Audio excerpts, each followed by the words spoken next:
Fairfield Rentals, Andrew Williams. How can I help you? Oh, hello. I'm calling from the UK. My family are moving to Canada early next year, and we're hoping to find somewhere to rent in Fairfield for the first 6 months while we settle in. Right, I see. Well, let's get your details. Yes, my name's Jane Ryder. Okay, Jane. And can I have a phone number? The best number to get you on. Well, that'd probably be our home number. So, 0044 for the UK, and then it's 208 613 2978. All right. And an email address, please, so we can send you out all the information and forms. I think it's best if I give you my husband's email. He's sitting in front of a computer all day, so he can print stuff off and get it back to you sooner than I could. It's richard@visiontech.co.uk. I'll just spell the company name for you. That's VISIONTECH.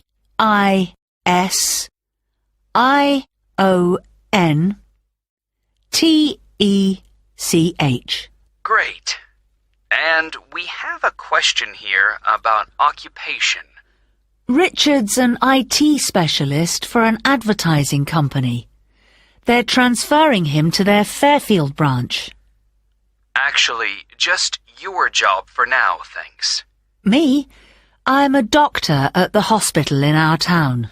Okay, I'll put that down. Now, what kind of accommodation are you looking for? House? Apartment? An apartment, probably, as long as it has 2 bedrooms. There'll be me, my husband, and our 10-year-old son. And so with an apartment, you're less likely to get a garden. That's okay. But what about a garage? Is that something you'll want the apartment to have? Yes, that's definitely important. Okay, just a moment. I'll just make a note of that.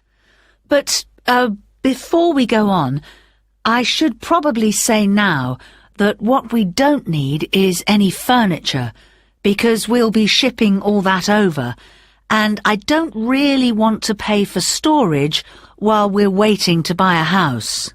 Not a problem. I'll make a note of that. Actually, though, just thinking about the kitchen, what can I expect from a rental property? I mean, what kind of equipment is provided? Well, the normal thing is that you get a stove. I think that's a cooker in British English. Okay, good to know. But how about a fridge? We'll be selling ours before we come, so if possible, we'd like the apartment to have one for when we arrive. I can certainly add that to the form. If there's any other whiteware that you need, like a dishwasher, for example, there are plenty of stores here that'll arrange delivery on the same day as purchase. Thanks. Hopefully we won't need to buy too many things. Now, how about location? Have you done any research into the Fairfield area? Not that much so far. Well, you mentioned you have a boy. I imagine you'd like to be fairly close to a school. Good idea. That would help. What's public transport like in Fairfield? Is it easy to get around? The bus service is pretty comprehensive. There are plenty of local routes, services into the city and out of town. Okay, and for a 2-bedroom apartment, what sort of rent should we expect to pay? Well, looking at the properties we have at the moment, prices start from around $730 per month and, depending on the area, can go up to $1,200. That's too much. Something halfway would be better. So, would your limit be, say, $950? I'd say so, yes. Can I ask if you smoke or if you have any pets? No to both questions. But I do have one more request, please. Yes? Well, I've also been offered a job at Victoria General Hospital, and I suspect I'll be working nights occasionally. So what I really need from any apartment is for it to be quiet, so I can catch up on sleep if necessary during the day. Congratulations on the job offer. I'll add your request to the form.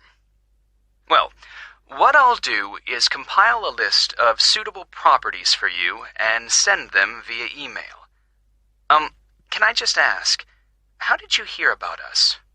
Obviously not from our commercials if you're living in the UK. Actually, it was a friend of ours. He spent a few months in Fairfield a couple of years ago, and he pointed us in the direction of your website. Well, it's good to be recommended. So, what I'll do is... That is the end of section 1. You now have half a minute to check your answers.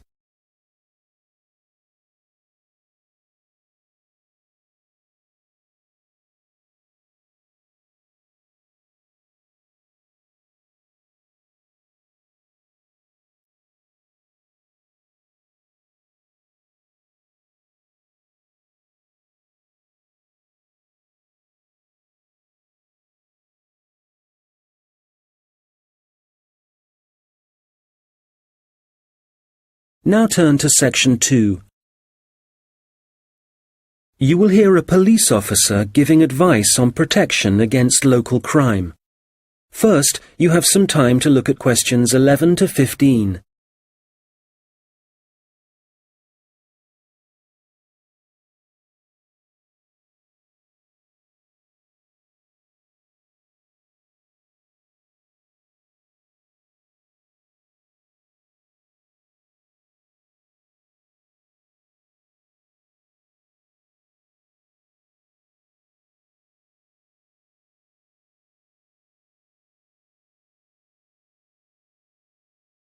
Well, good afternoon. I'm Constable James MacDonald, and as you may know, I'm the community police officer for the local area.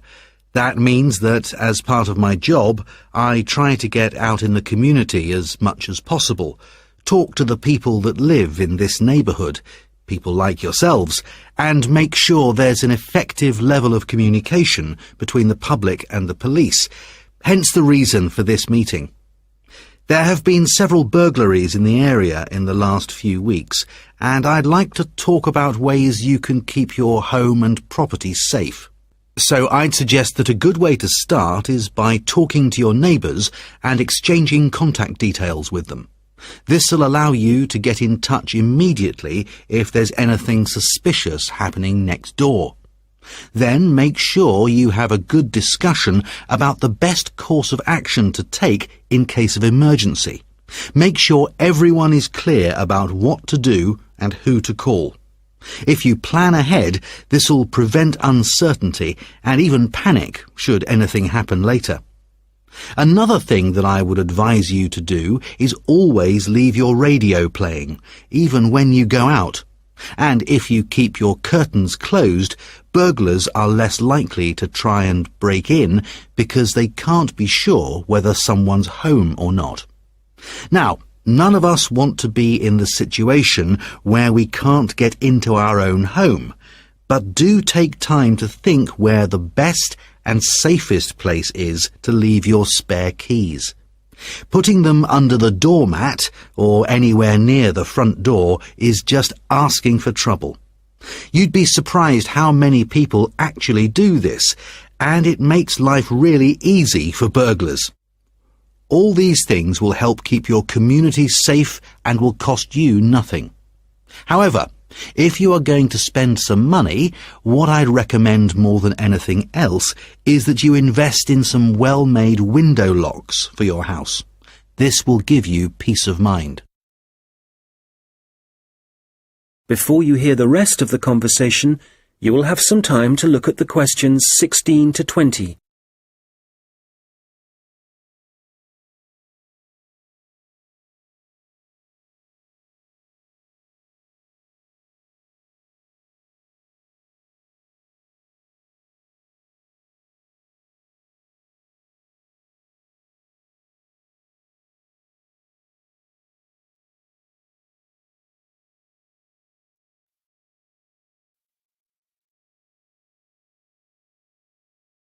Now listen and answer questions 16 to 20.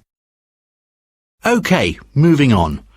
Unfortunately, there's been an increase in the number of minor crimes and antisocial behaviour in the general area, and I want to talk about some specific prevention measures that are being proposed. First of all, the skate park.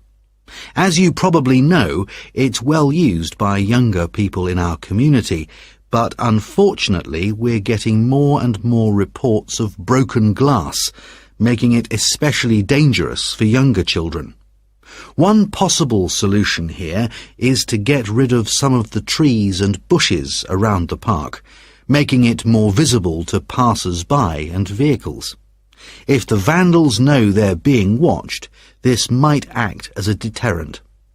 As you will have heard, a couple of local primary schools have also been vandalised recently, despite the presence of security guards.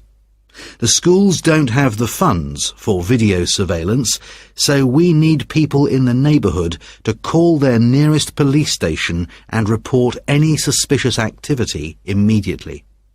Please don't hesitate to do this. I expect most of you are familiar with the problems facing Abbotsford Street.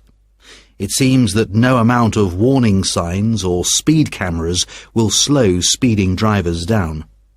I'm happy to say, however, that the council have agreed to begin work over the next few months to put in a new roundabout. What else? Oh yes, the newsagent and the gift shop on Victoria Street were both broken into last week, and although no money was taken, the properties have suffered some serious damage.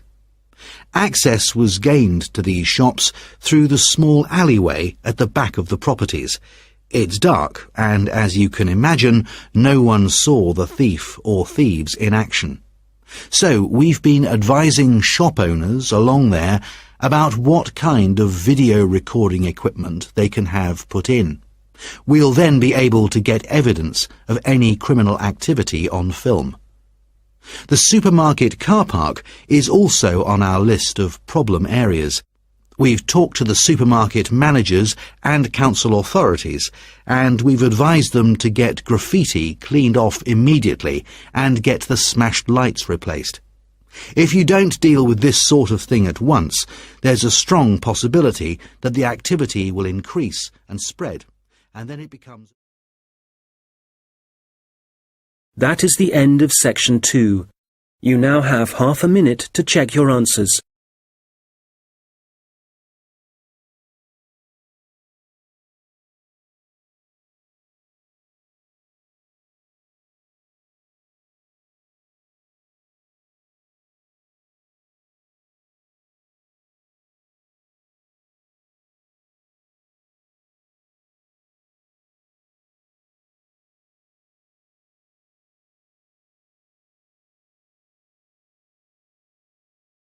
Now turn to section 3. Two students discussing their assignments. First, you have some time to look at questions 21 to 26.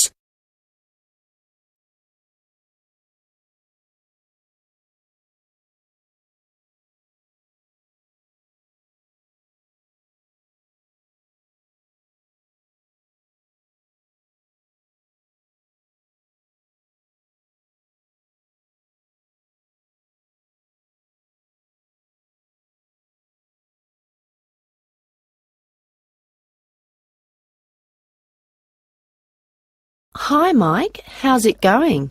Actually, I was up last night with an assignment, so yeah, I'm tired, but I guess we'd better sort this presentation out. Well, we've done enough background reading, but I think we need to organise exactly what we're going to say about biofuels during the presentation, and the order.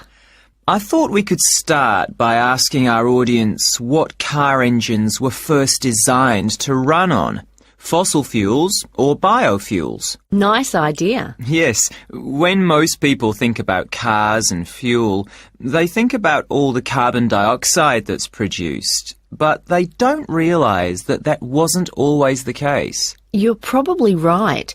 The earliest car engines ran on fuel made from corn and peanut oil, didn't they? Yes. The manufacturers used the corn and peanut oil and turned them into a kind of very pure alcohol. You mean ethanol? Yes. In fact, most biofuels are still based on ethanol.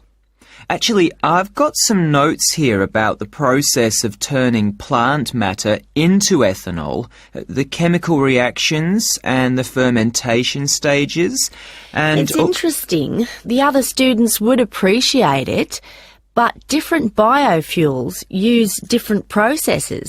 And if we give a general description, there's a risk we'll get it wrong, and then the tutor might mark us down.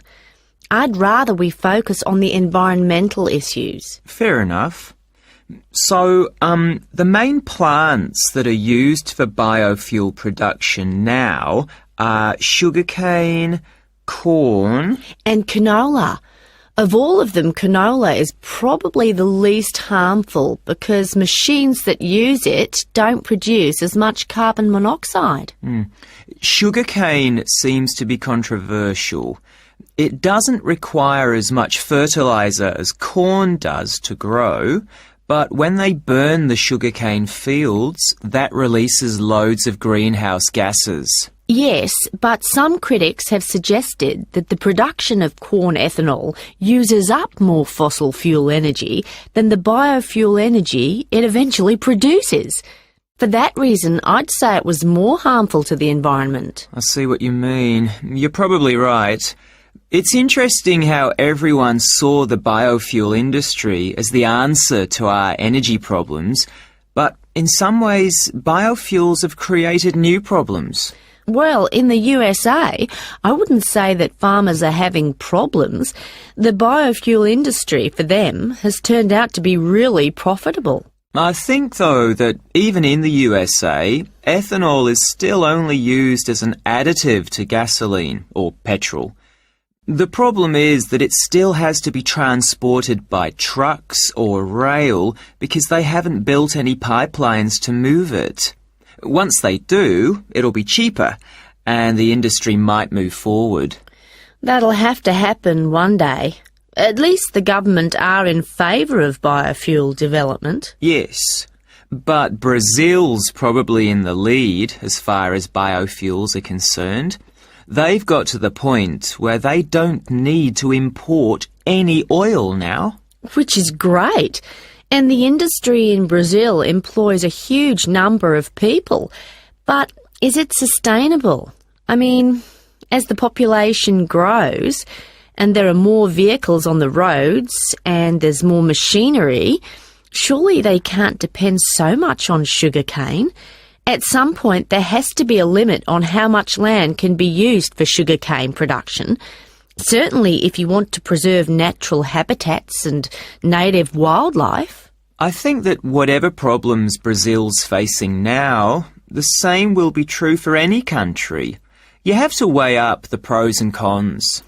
Well, we probably won't see an increase in biofuel use. I mean, they won't replace fossil fuels until we can find ways to produce them cheaply and quickly, and with less cost to the environment. Making sure they require minimal energy to produce. Exactly. And in a way, that means they have to cost less than fossil fuels, certainly when you're filling up your car. Yes, and whatever other kind of engines use fossil fuels at the moment.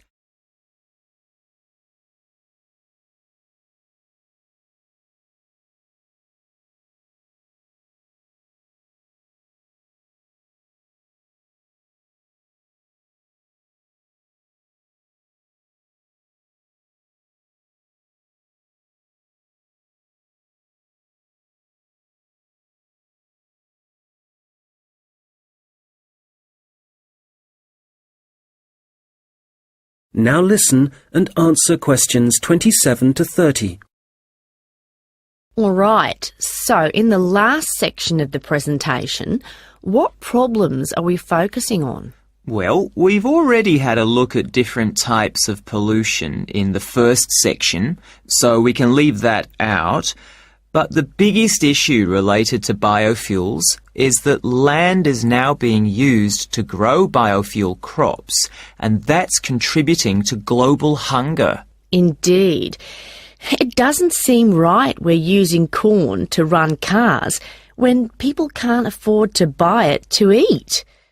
Yes, let's talk about that. The other thing is that in some countries, the way that biofuel crops are grown and harvested still produces a great deal of pollution, really damaging to the atmosphere. OK, that's definitely an issue we should look at. Let's not finish on a negative note, though. Why don't we talk about the potential new sources of biofuel? So rather than corn and sugarcane, what other plants could be used? Good. Some companies are exploring the possibility of using wood and seeing how that can be used to make ethanol. Yes, and algae is another possibility. You can grow it in any water and it absorbs pollutants too. I read that. And grasses, they're another plant that researchers are investigating as a biofuel. And these kind of plants aren't used as food, which is why... That is the end of section 3. You now have half a minute to check your answers.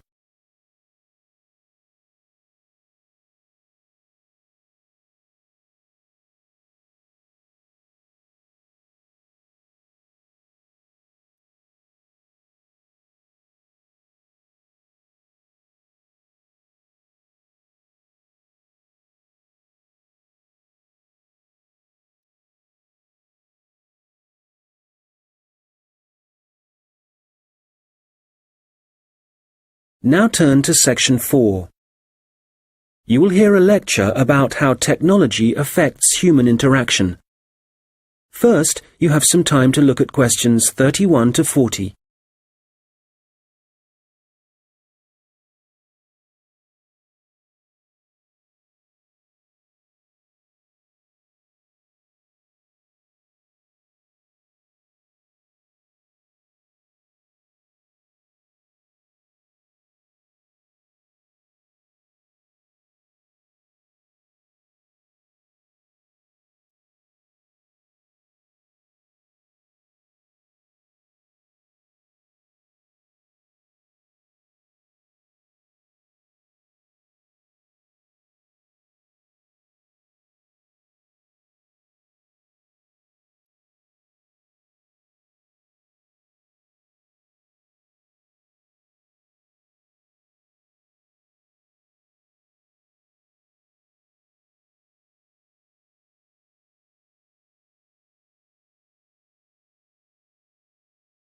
Good morning.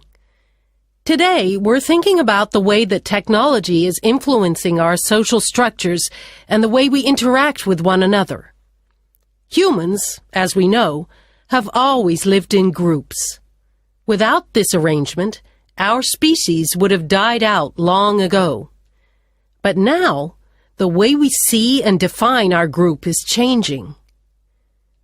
I'd like to start by mentioning the research of American sociologist Mark Granovetter in 1973. It was Granovetter who first coined the term weak ties, which he used to refer to people's loose acquaintances. In other words, friends of friends.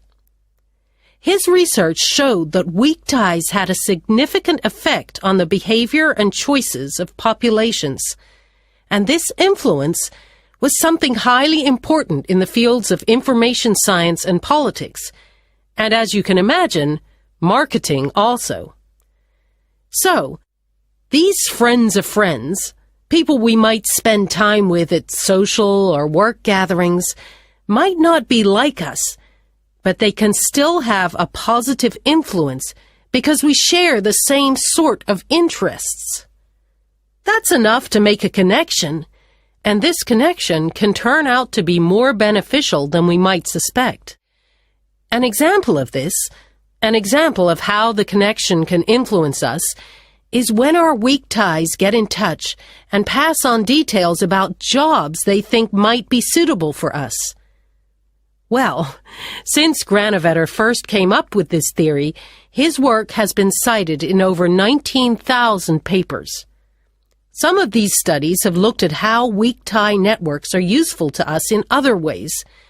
And one thing that seems to improve as a result of weak tie influence is our health.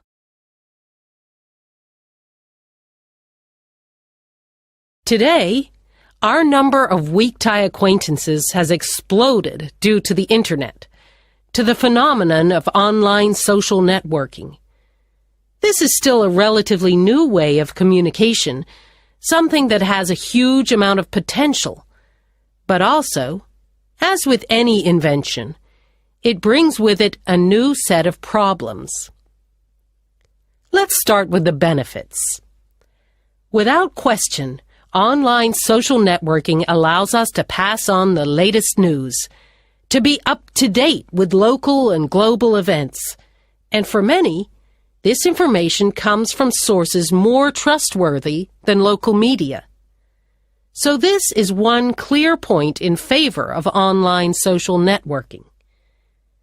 I know that it's also being used by students as a means of increasing their chances of success in the way that lecture notes can be shared and ideas discussed.